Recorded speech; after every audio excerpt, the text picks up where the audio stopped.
that is it, folks. That is a really perfect can of flour that I just canned.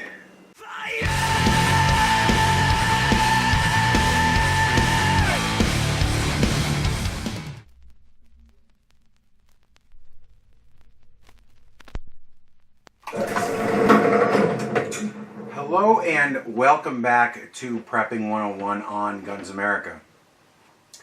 This week I'm going to just recover, because I'd mentioned it in a prior article, this can sealer that I got from China. I'm going to call it the community can sealer because it's about $1,200. Now, why am I covering this? Because recently I did an article on the Ives Way 603 can sealer, and they're almost impossible to get.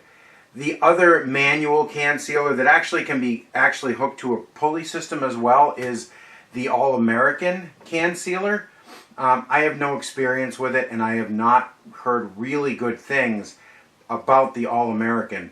So personally, I went hunting for can sealers, about a year ago now. And I got these two guys back around January. I did order them directly from China. And the reason that I had to do that is that there really are no other American consumer level can sealers, and they are extremely valuable if you want to protect survival food. The small cans, this guy I've covered in a prior article, and I had that set up for these slanted salmon cans. And this one is you just use a lever to seal the cans. This is the fully automatic machine, and to tell you the truth, I would have just gotten the manual one because it's effortless, but the chucks don't go as big as a number 10 can. And the number 10 cans are really the king of dry pack survival food. The problem with using these as a pressure canner, and I've mentioned this before, is that not only is there no canning data for them, but those of us who have experimented with trying to can food in them with a pressure canner to can meat and vegetables and stuff like that, we just haven't been successful with them. I've had cans that took, I've had cans that expanded 2 months later, 3 months later, 4 months later, and the reason that they expand is because I was not able to get the middle contents of the can up to the 250 degrees that's required to kill the botulinum bacteria. So be very careful. I suggest this can sealer if you want to can your own dry pack food, beans and rice and flour and pasta and stuff like that. That's mostly what you're going to be storing. Are those things. Oil also, because these prevent oil from oxidizing, so you can, instead of paying for expensive olive oil, you can actually can cheap supermarket oil, or just put a can of Crisco inside of this and can it, and it will last almost forever because there's no oxygen that will oxidize the oil. The same thing with flour and beans and rice. The reason that you don't see a lot of these on the market and you don't see a big availability of these cans is because of lawsuits, frankly. There have been a number of big lawsuits against the can sealer manufacturers over the years, so much that in order to make a can sealer in the US, you actually have to have a huge insurance policy, because there's so many doofuses who don't understand the basics of canning science, and that this botulinum bacteria is everywhere. I've said it many times in these videos already, is that people don't realize that we have it in our gut and we have it all around us. You know, it's on our fingers. It's a very common bacteria that our systems can handle in small doses. And it isn't the bacteria that bothers us, it's the toxin that the bacteria produces. So that bacteria is harmless. The toxin we can take in small doses, but if it's allowed to build up in a can and someone eats the can, then they get botulism, which is not a fun thing and will actually destroy your heart. So I have been very careful to tell people to make sure that they are following canning rules. There is no canning information for these cans and a number of other cans that you can buy online, but everyone uses these for dry pack. So for a dry pack machine, if you were to have a community of people, in fact, the Mormons, I've linked to the Mormon to the LDS website to buy food in these cans several times. I've explained several times that that food is subsidized by LDS, and these cans go for $3 to $4 a piece with shipping. To me, with shipping right now, the cheapest I can get these cans is $3.77. So the LDS, that's $26 worth of cans in a 6-can case. So that you can buy like a case of flour from them for like $36 or $35 or something, and all the other food it's actually very similar to what you would buy just off the shelf in Walmart or a supermarket compared to, and you get it in these cans. So I would buy as much food as you can from LDS. This video, and actually this whole can sealer thing, is actually meant for serious preppers, because LDS used to have loaner can sealers that they gave out, and they don't actually have them anymore. My can sealer, I believe, was put on eBay by someone who ended up with it after the LDS was forced by the FDA to shut down their public canning facilities. You also used to be able to just kind of show up at the LDS locations, and you could buy the food from them, buy the cans from them at like $1 a piece, and can your own food. All that's gone now. They have these pantries where you can pick up pre-canned food, and you cannot can your own food anymore. I've heard you can still buy the cans from them, but that would also require that you have your own can sealer. So I figured that I would do the research and the experimentation, and this can sealer rocks. As you just saw, this it seals the cans perfectly. It is a airtight seal, and I know it's airtight because I have tried to pressure can some stuff, and it blew up inside, and the can didn't explode, but it did, it did get rounder on the top. So I know that the seal is a perfect seal as well, because the can didn't leak. I'll show you how I set this can sealer up. This actually came set up for 403 cans, which I've showed you in a prior video. These are the chucks for the 403 cans, and I had a lot of trepidation about taking them off and being successful with resetting up the can sealer for number 10 cans, because I've had such a tough time with the Ives Way can sealer. I've actually thought I had the Ives Way can sealer on small cans set up correctly, and then sealed some cans and wasted a lot of money on food because the seal was not perfect and the cans blew up and leaked, and not a pretty sight. So the Ives Way can sealer comes with some feeler gauges. That's how you set up these rollers on the Ives Way hand can sealer. So I went and got my own feeler gauges from Harbor Freight, and I just saw how the chucks were set up on this machine, and I duplicated it, and I can't believe it, but it is extremely rare, for me especially, that I get it right the first time. And I got it right the first time. I only wasted 2 cans testing this to set it up correctly, and now it is ready to rock, as you can see.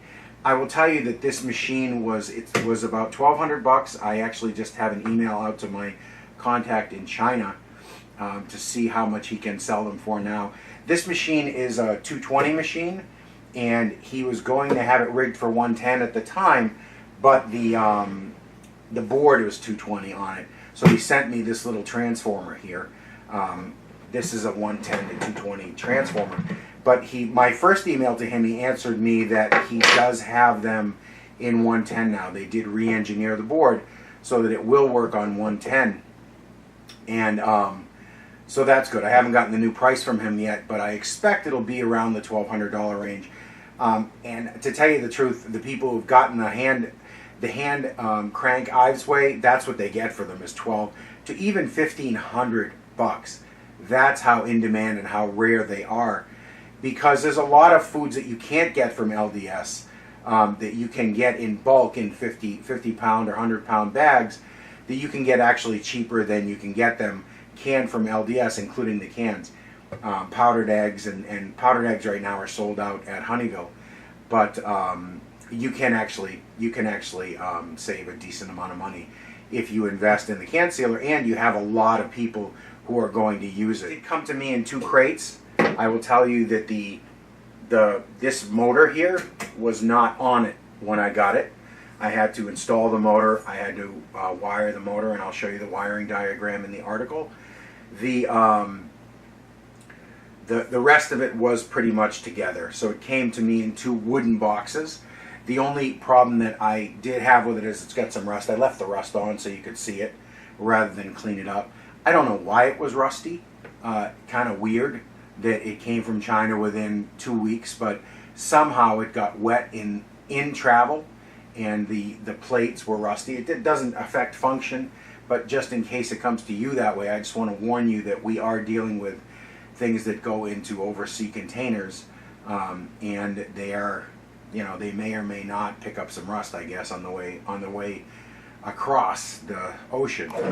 This is the first setting on the can sealer that you can manually kind of index it through the process, and I'll show you the wheels.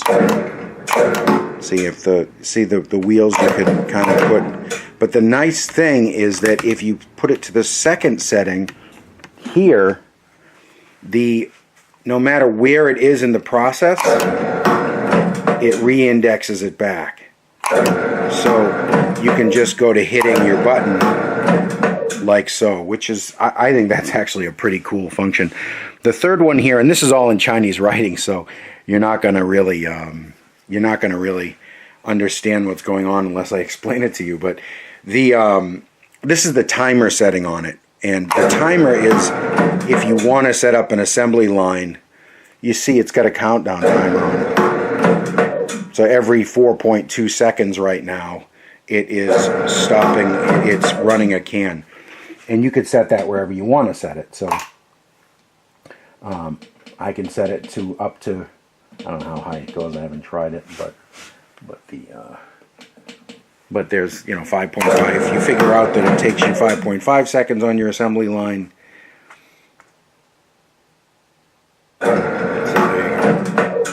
so and the nice thing is that the person at the canner, the can sealer, can actually have this under their foot.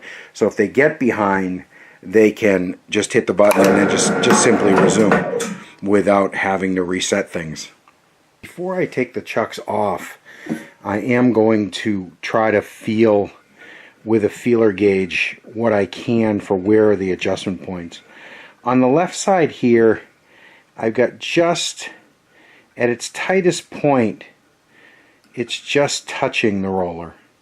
I can just get a little bit of drag on the roller. So I'm going to try to duplicate that behavior on the left roller. That seems to be the one that is, same thing, just picking up the friction. I can just feel the friction right there. Doesn't quite roll the roller, but see, I've got enough friction there that it does. It's just I caught that edge, so see, there it is. There's the, it's just enough that I'm picking up the roller at its right where it pinches there. So I'm going to try to use the 0.533 millimeter and the thickest one, which is I guess it's the 0.80 millimeter here. And I'll take these chucks off and we'll go from there. I've loosened up the end bolt and the top bolt. So this is not, it is not unlike the Ives Way machine, that it has the fine adjust on the side here. And what I'm doing is I'm just kind of putting that feeler gauge in there to the same tightness that I had experienced on the other one. And I don't know if you can see this up there. What I've got is I've got a roller pin in the back there. See that roller? That's the adjusting, that's the action roller. So this is the high surface on the action roller. So I know that this roller is the tightest engage that it's going to be. So this is where I'm going to tighten this roller, because it seems to be perfect. And then we'll move on to the other roller. Now I'm going to move to the left roller, and I just already kind of pulled this in here and tightened it up. And I did put this on the high spot on the indexing thing on the back here. So that's as tight as it gets. And if you remember, that one was about that tight. I could back it off a little bit or tighten up a little bit. Like, I'm gonna try to match it as much as I can. Like that was about where it was, I think. Maybe a little bit off of that. Make sure that it's, so that's probably a pretty good guess, I think, of where it was. I'm gonna try to adjust the base plate now at these measurements, and we'll go from there. Base plate actually was really easy to replace because it actually just drops in. I'll show you. This did have some rust on it too. This is the base plate, and it did come with some rust on it. This is the other can, and it just drops in. So really all you're doing is you're just kind of dropping this in, and I already moved it down to make room for the number 10 can. So now it's just a question of, see, and it does fit it perfectly. They actually did a pretty good job with this, I think. So we'll see how it goes. I got to tell you, folks, you saw it live. I just kind of guessed at how to adjust this can sealer, and then I raised the bottom plate up to what seemed to make sense to me as far as where the can was positioned, was just so that this was laying inside of the lid. And then I actually only wasted 2 cans. I wasted this can, which probably is salvageable. I'm going to try to salvage it. And then I successfully closed this can. And as you can see, that can edge is perfect. Absolutely perfect. So as I've said before on my last number 10 can article, you do not want to be using these number 10 cans for pressure canning.